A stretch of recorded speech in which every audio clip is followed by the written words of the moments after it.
किंतु एमाने कौन परमिशन न नहीं बिना परमिशन यात्रा देखा राजधानी राजा आचार्य तारी उपर मु एफआईआर दवाक आसती।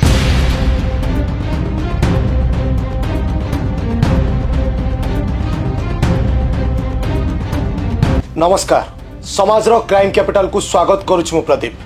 दर्शक बंधु राजधानी चर्चित चेहरा केवल राजधानी नुहे सारा ओडिशा रे चर्चित चेहरा एवं पुणी सामना को आसी आज्ञा। हाँ आप जहाँ को देखिले सी होचंती राजधानी चर्चित चेहरा राजा आचार्य। यात्रा महारथी कलिंग गणनाट्य नारे आनी संगीन अभियोग। तांको कहवा मुताबक तांको बिना अनुमति रे यात्रा पार्टी तांको जीवन कहानी उपर यात्रा देखाउचंती और जार शीर्षक रही राजधानी राजा आचार्य। से एक कथा मध्य कहउचंती जे तांको पाखरे 2017 मसीहारू एक आफिडेविट अछि जे तांको कहानी देखाइबो 5 कोटी टंकारु डाक आरंभ हेबो और जी अधिका टंका दबो सीए तांको कहानी करिबो। किंतु यात्रा महारथी कलिंग गणनाट्य तांको बिना अनुमति रे बिना पैसा रे तांको कहानी करिसंती जाहाकु नै सी बड़गड़ थाना रे मालिक परिचालक और निर्देशक ना रे मामला रुजु करिसंती। थरे नजर पकांतु कोन कहउचंती राजा आचार्य। मु आसली जो यात्रा महारथी कलिंग गणनाट्य ना केस दवाकू से कॉपीराइट भायोलेसन कर मोर आफिडेविट अच्छी आगुरी 2017 बेलू जे कोर्टे जी मोर स्टोरी देखेब 5 कोटी टंकारु आरंभ हम ये डाक जी मत अधिका पैसा दब सी मोर जीवन कहानी देखेब। किंतु एमाने कौन परमिशन न नहीं बिना परमिशन यात्रा देखा राजधानी राजा आचार्य तारी उपर मु एफआईआर दवाक आसती मालिक मैनेजर आ निर्देशक ना गवर्नमेंट पुलिस केमती कार्यानुष्ठान ठीक से नौ से आसी। सेपटे ए कथा को खंडन करिसंती राजधानी राजा आचार्य नाटकर निर्देशक और लेखक गुरुप्रसाद मिश्र। तांको कहवा मुताबक आम कहानी रे शेष रे राजा आचार्य और तांको प्रेमिका मरी जाउछंती किंतु वास्तव रे तो एवे राजा आचार्य बंचिचंती। तेबे कहानी संपूर्ण अलगा। राजा बाबू नाटक न देखी एमिति एक अभियोग करिसंती। एबे गुरु बाबू आम सहित फोन लाइन रे जोड़ी होइचंती सुनिबा तांको मुहरु। गुरुबाबू काली राजा आचार्य गोटे अभियोग आनिचंती बड़ बड़ थाना रे जे तांको कहानी तांको बिना अनुमति रे करा जाउछि। से 3 जनक नाँ रे एफआईआर देइचंती मालिक परिचालक और निर्देशक जोथिरे कि आपनक नाँ मध्ये अछि। ताको नै कोन कहबे आपण? सुनंदु प्रथम कथा होची राजा बाबू जो एफआईआर करिसंती बोल तो मु जानिनी प्रथम आपन शुणिली। तो कथा होची राजा बाबू को कहानी सहित ए कहानी रो कोनोसी सामंजस्य नाही। अच्छा ये हला प्रथम कथा। आज्ञा राजा बाबूंकर व्यक्तिगत बा तांकर बायोग्राफी विषय रे आमे संपूर्ण अज्ञ। राजा बाबू किए भी आमे जानिनु। आमे ना एमती शुणिथिलु छोट बेले बुझी पारले कि तेणु राजा बाबू किए आम जानिनु। प्रथम कथा राजा बाबू को कहानी विषय रे आम जानिनु। राजा बाबू कौन कौन ताके जीवन में करछन्ती आम जानिनु।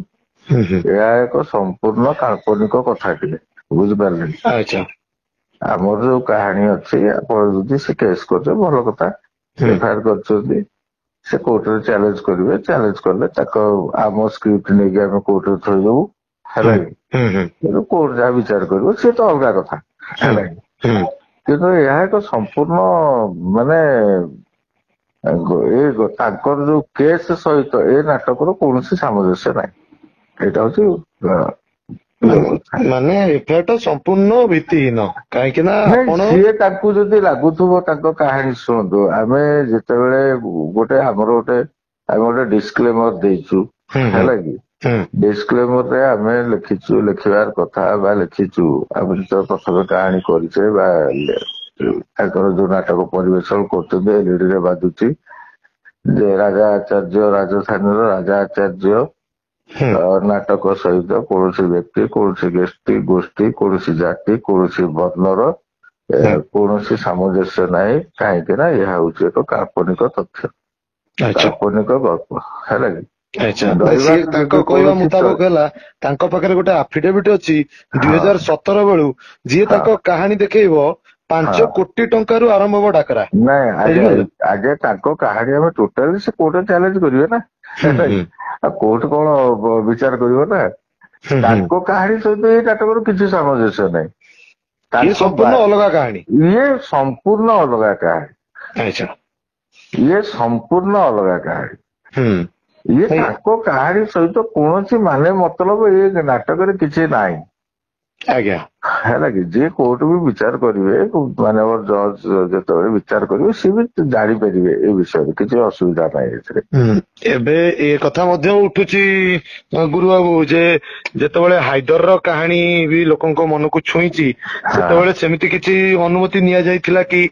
ଯଦି ସେମିତି ଏକ କାହାଣୀରେ ଅନୁମତି ନିଆଯାଇ ନଥିଲା। ନାଇଁ, ସେ ହାଇଦର ନାଟକ ବି ମୋର ନାଟକ ଆଜ୍ଞା। ମୁଁ ଡକ୍ଟର ଦୀପକ ଜେନା ତାକୁ ଲେଖିଥିଲେ, ମୁଁ ତାକୁ ଡିରେକ୍ଟ କରିଥିଲି।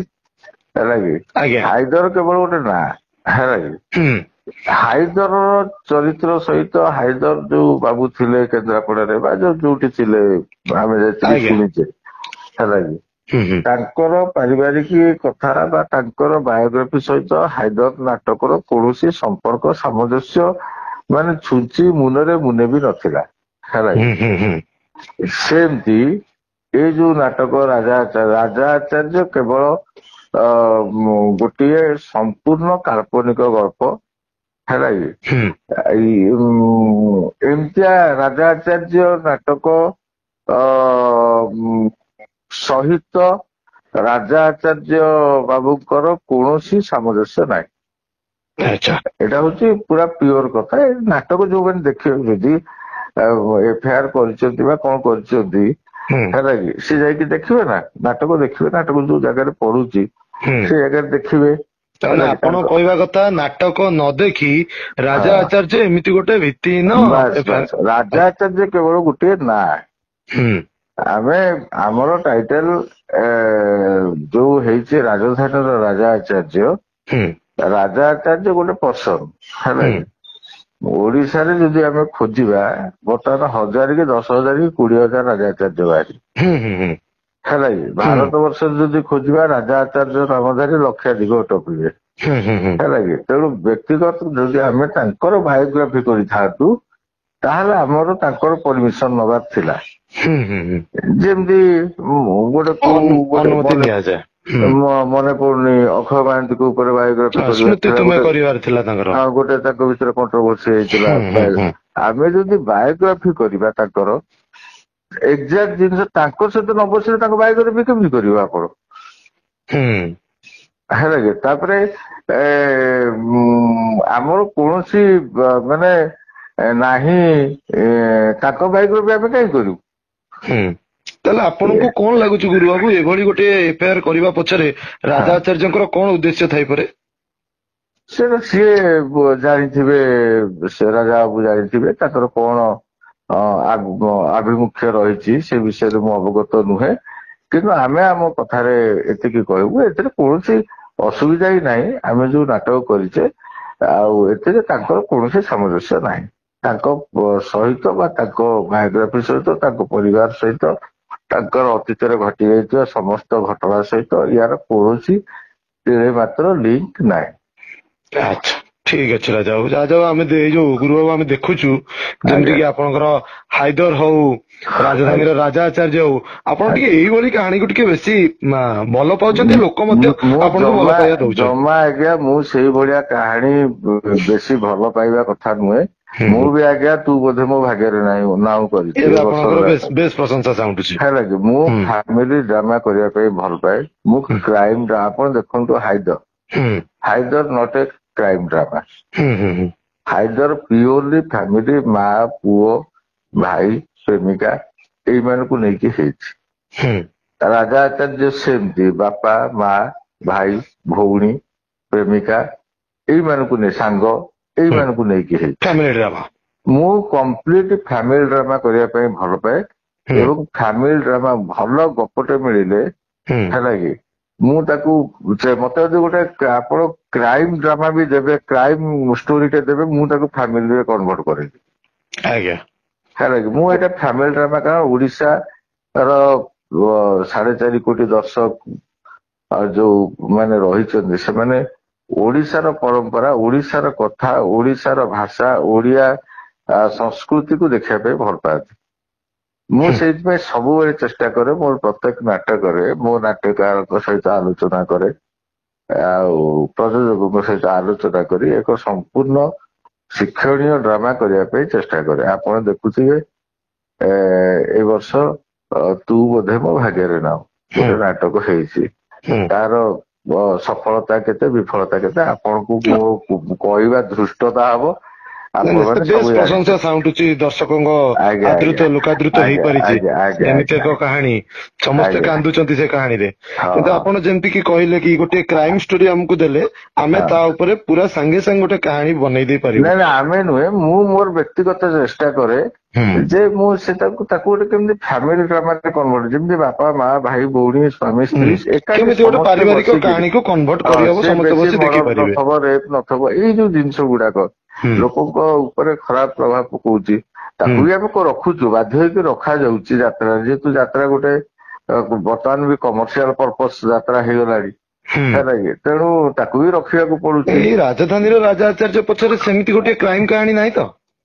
ଟୋଟାଲି ଆଜ୍ଞା କ୍ରାଇମ କାହାଣୀ ନାହିଁ। ଗୋଟେ ରାଜଧାନୀର ରାଜା ଆଚାର୍ଯ୍ୟ କାହାଣୀଟି ହଉଛି ଯୋଉ ବ୍ୟକ୍ତି ଜଣକ କରୁଛନ୍ତି, ଅଶ୍ୱିନୀ ଆମର କରୁଛନ୍ତି ସେଇ କ୍ୟାରେକ୍ଟରଟାକୁ ରାଜା ଆଚାର୍ଯ୍ୟ, ଆଉ ଯିଏକି ଅନ୍ୟାୟ ଅନୀତି ଦୁର୍ନୀତି ଆକୁ ଦେଖିଲେ ଟଲରେଟ୍ କରିପାରେ, ସବୁଥିରେ ମୁଣ୍ଡ ଖେଳେଇବ, ଦରକାର ପଡିଲେ ଏମିତି ମର୍ଡର କରିଛି, ଇଏ କରିଛି, କ୍ରାଇମ କରିଛି, ଯୋଉଟା କି ତା ବାପା ତାକୁ ପ୍ରଶ୍ରୟ ଦଉନାହିଁ। ତା ବାପା କହୁଛି ମୋ ପୁଅ କେବେ ହେଲେ ଏ କାମ କରେ। ତେଣୁ ବାପ ପୁଅ ଭିତରେ ତିକ୍ତତା, ପୁଅଟି ବାପ ମାଆକୁ ବହୁତ ଭଲ ପାଏ, ଭାଇ ଭଉଣୀକି ବହୁତ ଭଲ ପାଏ, ଭାଇଟି ପୋଲିସ ଅଫିସର ହେଲା କି, ଭାଇ ଚାହୁଁଛି ରାଜାକୁ, ତାକୁ ଟାର୍ଗେଟ ଦିଆହେଇଛି ତମେ ରାଜାକୁ ଆରେଷ୍ଟ କରିବ, ସିଏ ତା ପ୍ରେମିକା ଯାଉଛି ରାଜାକୁ ଆରେଷ୍ଟ କରିବ, ଏମିତି ଗୋଟେ ଛନ୍ଦାଛନ୍ଦି ଗପଟେ ହେଇଛି।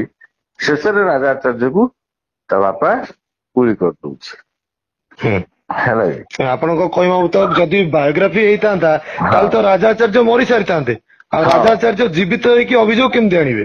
ଅଭିଯୋଗ କେମିତି? ଆମର ନାଟକରେ ରାଜା ଆଚାର୍ଯ୍ୟ ମରିଛନ୍ତି। ରାଜା ଆଚାର୍ଯ୍ୟଙ୍କ ଯୋଉ ଆମର ଯୋଉ ନାୟକ ଅଛି ରାଜା ଆଚାର୍ଯ୍ୟ, ତାର ଯୋଉ କରୁଛନ୍ତି ସିଏ ବି ମରୁଛନ୍ତି। ମାନେ ଏମିତି ହେଇଛି ରାଜା ଆଚାର୍ଯ୍ୟ ପାଇଁ ତା ଯୋଉ ମା କୁ ତା ବଡ ଭାଇ ଆରେଷ୍ଟ କରୁଛି, ରାଜା ଆଚାର୍ଯ୍ୟକୁ ସେ ଖସେଇ ଦଉଛି ଗୋଟେ ଜାଗାରେ। ଆପଣଙ୍କ କହିବା କଥା ହେଲା ଯେତେବେଳେ ଆମ କାହାଣୀର ଚରିତ୍ର ମାନେ ମରି ଯାଉଛନ୍ତି ତାହେଲେ ଇଏ ଗୋଟେ ବାୟୋଗ୍ରାଫି କେମିତି ହେଇପାରିବ ଯେତେବେଳେ ଇଏ ଜୀବିତ ଅଛନ୍ତି ଯାଇକି ଅଭିଯୋଗ କରୁଛନ୍ତି? ଆପଣଙ୍କ କଥା ଆଜ୍ଞା ଠିକ ଅଛି ଗୁରୁ ବାବୁ, ଯେହେତୁ ଆପଣ ଏତେ ସବୁ ଜିନିଷ ଯୋଉ କଥା ନେଇ ଦର୍ଶକଙ୍କ ମନରେ ଗୋଟିଏ ଦ୍ୱନ୍ଦ୍ୱ ଥିଲା ଆପଣ ତାକୁ ଦୂର କଲେ। କାହାଣୀଟି ଅତି ଚମତ୍କାର କାହାଣୀଟିଏ, ସୁନ୍ଦର କାହାଣୀଟିଏ ହେଇଛି, ପୁରା ଫ୍ୟାମିଲି ବାପ ମା ଭାଇ ଭଉଣୀ ଝିଅ ସ୍ୱାମୀ ସ୍ତ୍ରୀ ଏକାଠି ବସିକି ନାଟକ ଦେଖିଲା ଭଳିଆ ନାଟକଟି ହେଇଛି। ନା କୌଣସି ସେଥିରେ ମାନେ ଅଶ୍ଳୀଳ ଦୃଶ୍ୟ ଅଛି, ନା ଅଶ୍ଳୀଳ କଥା ଅଛି ହେଲା କି, ସୁନ୍ଦର ଫ୍ୟାମିଲି ଡ୍ରାମାଟିଏ। ମୁଁ ଅନୁରୋଧ କରିବି ଆପଣଙ୍କ ମାଧ୍ୟମରେ ଓଡିଶାର ଦର୍ଶକଙ୍କୁ ନାଟକ ଟିକେ ଦେଖନ୍ତୁ, ଆଉ ଭୁଲ ଠିକ ଥିଲେ କୁହନ୍ତୁ। ଧନ୍ୟବାଦ ଆପଣଙ୍କୁ, ଆପଣ ଆମ ସହିତ ଯୋଡି ରହିଲେ। ଆଗକୁ ପୁଣି ଆଉ କିଛି ଆଲୋଚନା ଆଗକୁ ଗଲେ ଆମେ ଆପଣଙ୍କୁ ନିଶ୍ଚୟ ସଂଯୋଗ କରିବୁ। ରହୁଛୁ, ନମସ୍କାର। ନମସ୍କାର। ତେବେ ଆଗକୁ ତଦନ୍ତ କେଉଁ ଦିଗକୁ ଯିବ ତାହା ତ ତଦନ୍ତ କହିବ। ସେ ପର୍ଯ୍ୟନ୍ତ ଆମକୁ ବିଦାୟ ଦିଅନ୍ତୁ। ଆଉ ଏକ ଅପରାଧ ସହିତ ମୁଁ ନିଶ୍ଚୟ ଆସିବି। ରହୁଛି, ନମସ୍କାର।